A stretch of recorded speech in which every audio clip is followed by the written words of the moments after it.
hear that? It's recording. Phil, what are we reviewing first? Tell me it's Boba Fett. It's Boba Fett. Yay. Okay.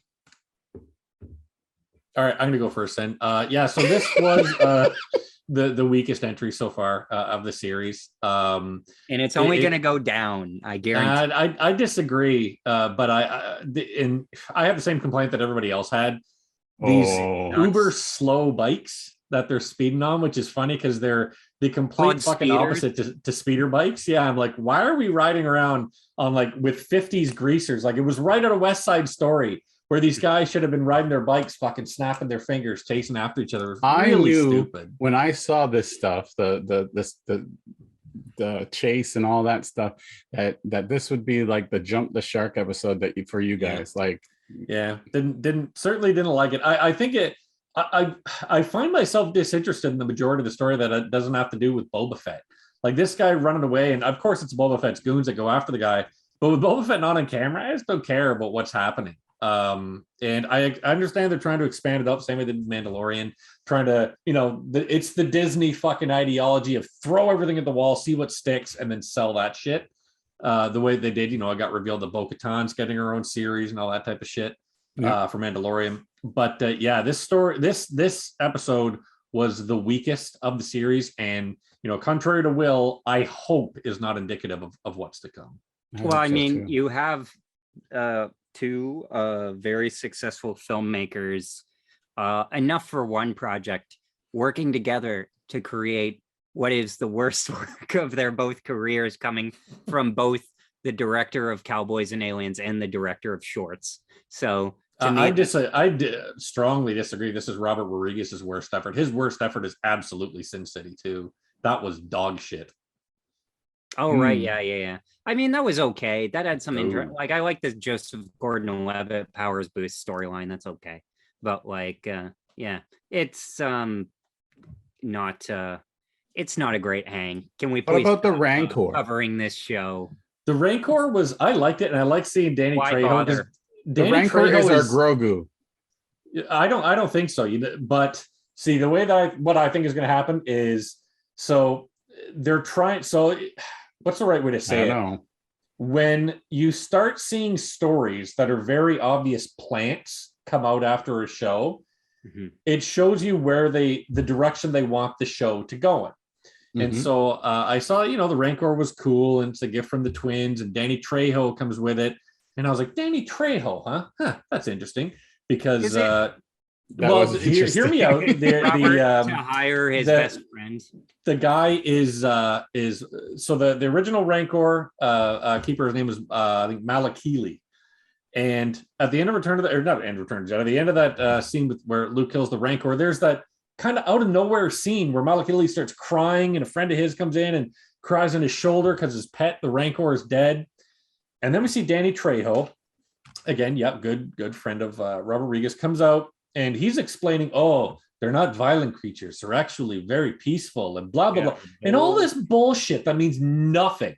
And then I start seeing all these fucking stories start coming up. Oh, what are they doing with the Rancor? What's Danny Trejo's character going to be? Does the Rancor mean? I'm like, dude, this is so obviously a planted fucking story to say, isn't Danny Trejo cool? Should we make a series about Danny Trejo, the Rancor keeper? Should we make a story about this? It's so obvious you can tell that's what it is. It's so fucking obvious. You mean like an origin, like when he was younger type of thing? Or no, it's Danny Trejo, the Rancor guy. Here's a TV show about the Rancor guy. Why get rid of the Rancor and then just bring it back? To me is just like for fan service. It's like, hey, we have a pit, we have a Rancor pit, let's put a Rancor in it. Because the show has no ideas. That's what I'm talking about, the fan service, like Grogu. I think that's the series Grogu. I think you're going to see more of Danny Trejo than you see that Rancor. Not just because it would cost CG to do the Rancor. Danny Trejo is much less expensive. Exactly. Is it over the top to have Boba Fett riding the Rancor? No, not at all. Because remember, that's why they talked about it. That's why they bring it up. Again, it's the Disney. I'm calling it now. It's the Disney transaction method now. The Disney story method. Throw everything at the fucking So wall. if in and like shoot 2 sticks. episodes Don, what's his name? Danny Trejo. Yeah, Trejo comes up to him and goes, "You know what?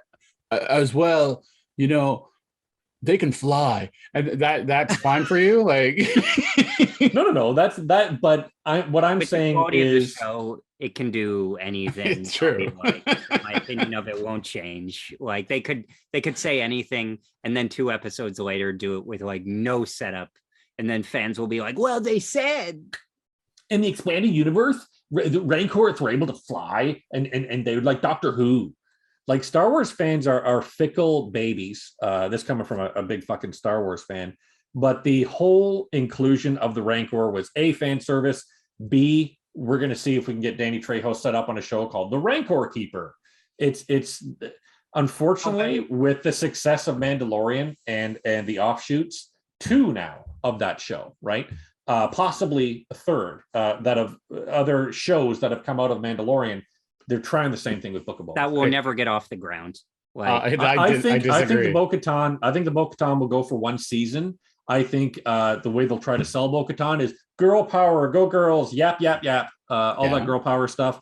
That'll disappear after the first couple episodes.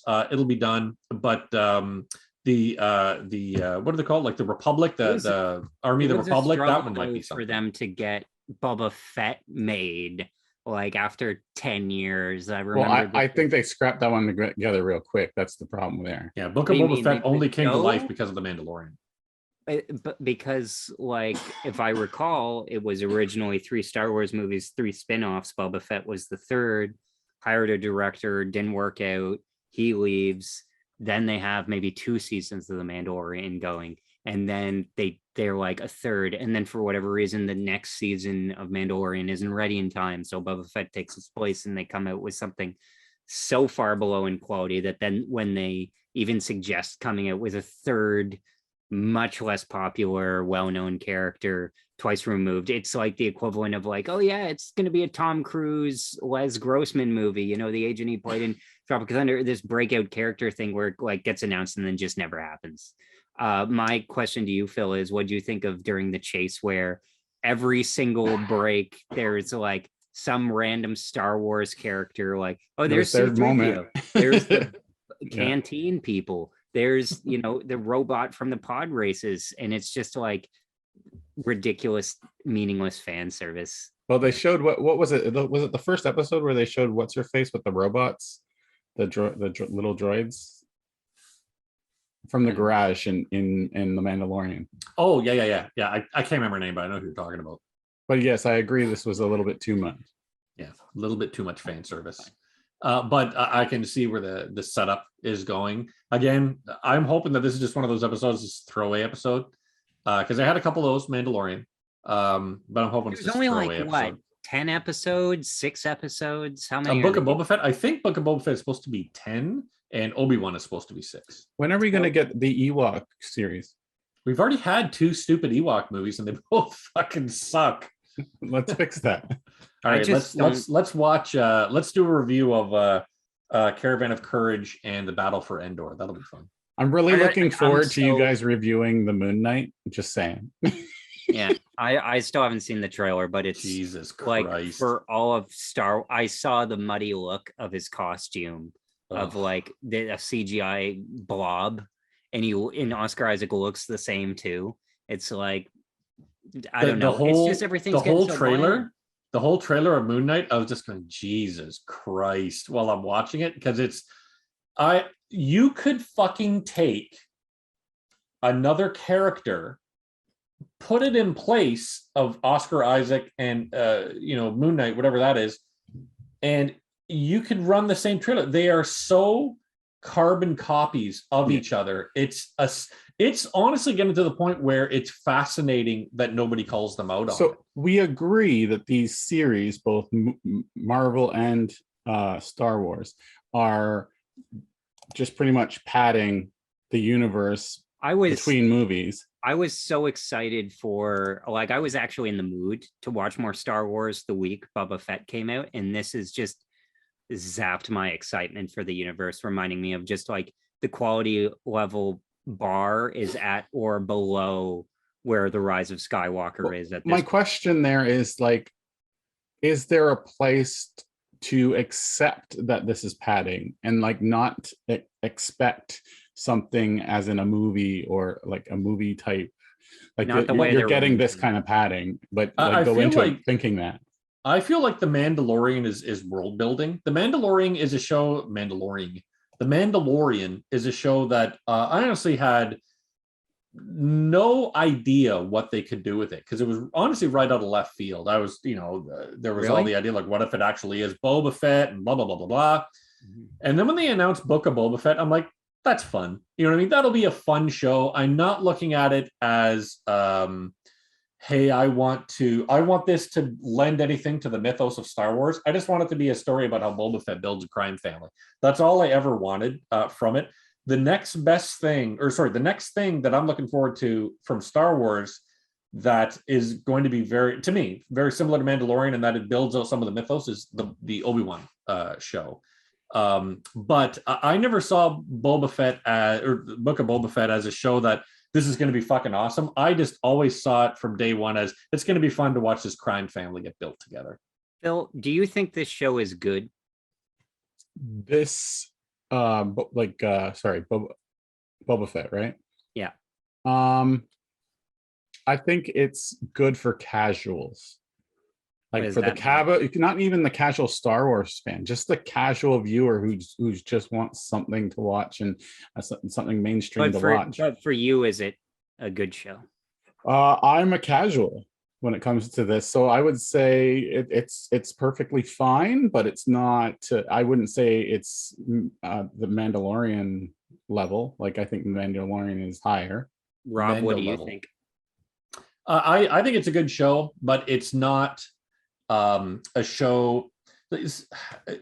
Star Wars fans get this demented ideology that every single Star Wars series, movie, book, whatever, needs to be like a tome of Lord of the Rings. Like it needs to have so much backstory. It needs to tell you about this person, it needs to tell you about that person. No, they don't need to be that way. These movies started as pulp garbage.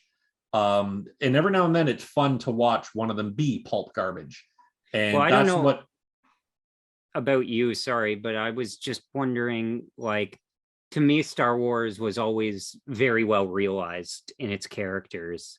They even if you didn't know them, they felt lived in. Like Boba Fett, when he's introduced in Return of the Jedi, the reason he caught on, even though with 6 minutes of screen time, was because he appeared as a character who seemed like he lived and breathed both before and after the movie came out. And here it's like, I'm not like the scene when the doggy Wookiee, who for some reason doesn't tear Boba Fett's arms off like any Wookiee is supposed to do. When his goblin guards, and I'm like, oh, these guys are like more than just background characters, the giant frogs. And I'm like, okay, so I guess they're characters now, but it's like I'm not thinking about them when I finish the show. So it's like I think about them it's often. a really weak show to hang it on these such unrealized characters. The only ones who feel slightly fleshed out are Boba Fett because of the prequel movies and his assistant, who I keep forgetting. So it's like I wish it could stand on its own. That's all I wish. Maybe by the end, but we'll see as we keep on covering this series on watchingcomplain.com. Bye, everybody. Oh, fuck. Yeah. What do you want? Bye. I cut you.